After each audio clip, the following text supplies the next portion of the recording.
परम पूज्य संत श्री कृष्णा भारती जी महाराज का मौन व्रत और खड़ी तपस्या का चतुर्मास मेरमंडवाड़ा की पहाड़ियों में चल रहा है। ये छठा चतुर्मास है। आप हर वर्ष जंगल में, पहाड़ों में रहकर चतुर्मास करते हैं, खड़ी तपस्या करते हैं, साधना करते हैं, प्रभु की भक्ति करते हैं, आराधना करते हैं, प्रकृति का स्मरण करते हैं, तपस्या करते हैं। और ये तपस्या जगत कल्याण के लिए, आत्म कल्याण के लिए करते हैं। सिरोही से कोई 45 किलोमीटर दूर सीलदर मार्ग पर मेर मंडवाड़ा गांव पड़ता है। यहाँ के जंगलों में, पहाड़ियों में, जहाँ जंगली जानवरों की भरमार है, जहाँ मेरगर बाबा ने साधना की थी, जहाँ बड़े बड़े सिद्धों संतों ने तपस्या की थी, जहाँ झालर वाली गुफा है, वहाँ श्री श्री 1008 श्री कृष्णा भारती जी महाराज साधना कर रहे हैं, खड़ी तपस्या कर रहे हैं।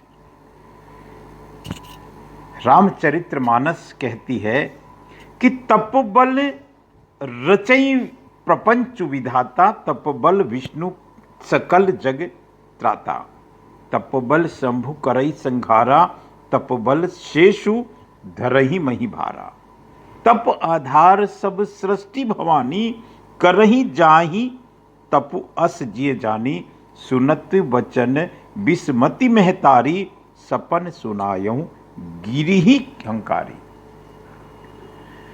पार्वती जी को ये प्रसंग उस दौर का है जब नारद भगवान कहते हैं कि आप तपस्या करो, क्योंकि तपस्या से महादेव की प्राप्ति होगी।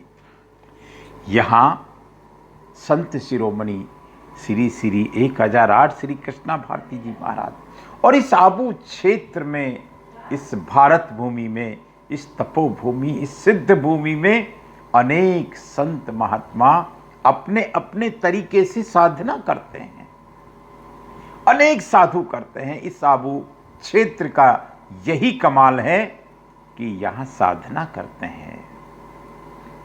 श्री श्री 1008 श्री कृष्णा भारती जी महाराज। मैं राजेंद्र नरू का, मुझे ये सौभाग्य मिलता है और इस बार तो मैं धर्मपत्नी के साथ इस आश्रम में गया, इस गुफा को देखा जहां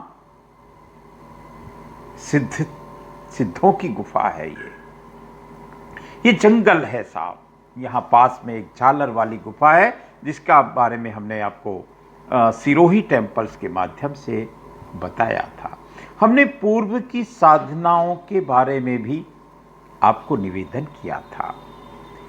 ये निर्मल भाव से साधना करते हैं। संत चलते फिरते प्रयाग हैं, मुदमंगलमय संत समाजू, जिमि जग जंगम तीर्थराजू। ये तीर्थराज हैं।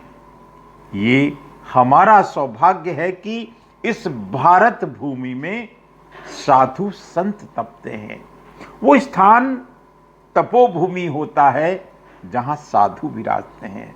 वो गांव भाग्यशाली होता है जहां साधु तपस्या करते हैं।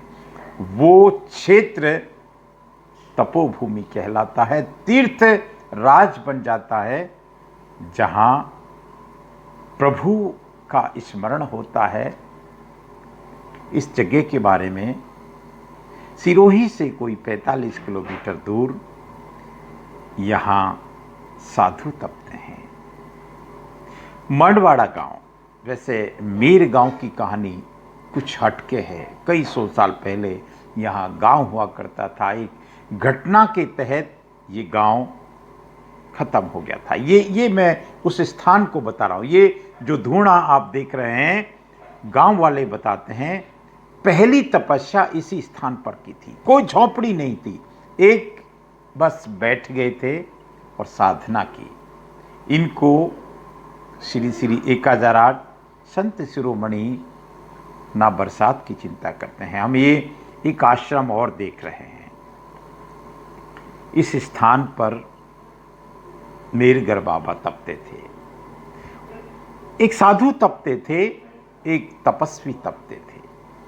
उनके आज भी निशान हैं, उनका आज भी धूना है।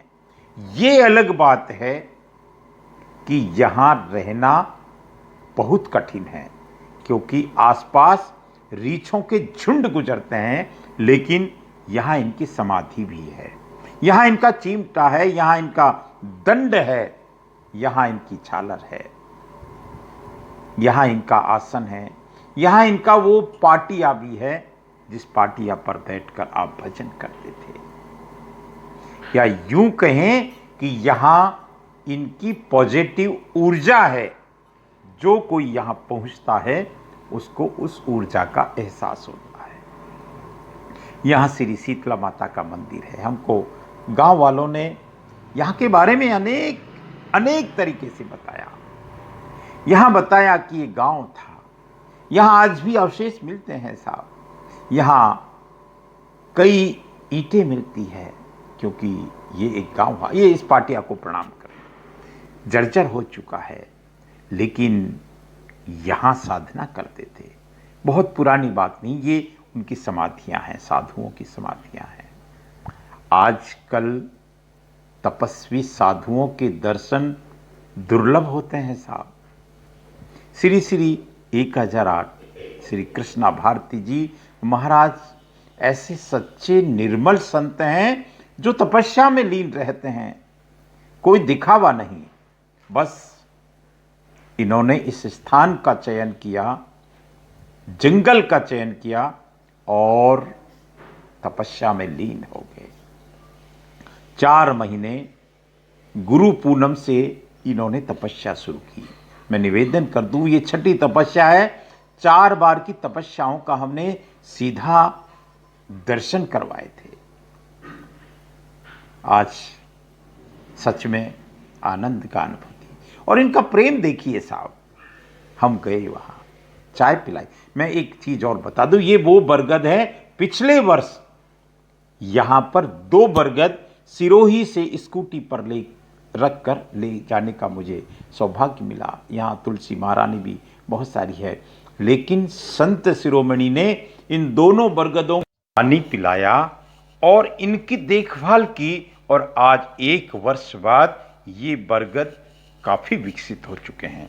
इनका आग्रह था कि इस बार भी 2-4 बरगद लगाए जाएं इस जंगल में, ताकि ये वृक्ष होने के बाद आने वाले समय में पक्षियों को लाभ दे सकें, जीव जगत को, पर्यावरण को लाभ दे सकें।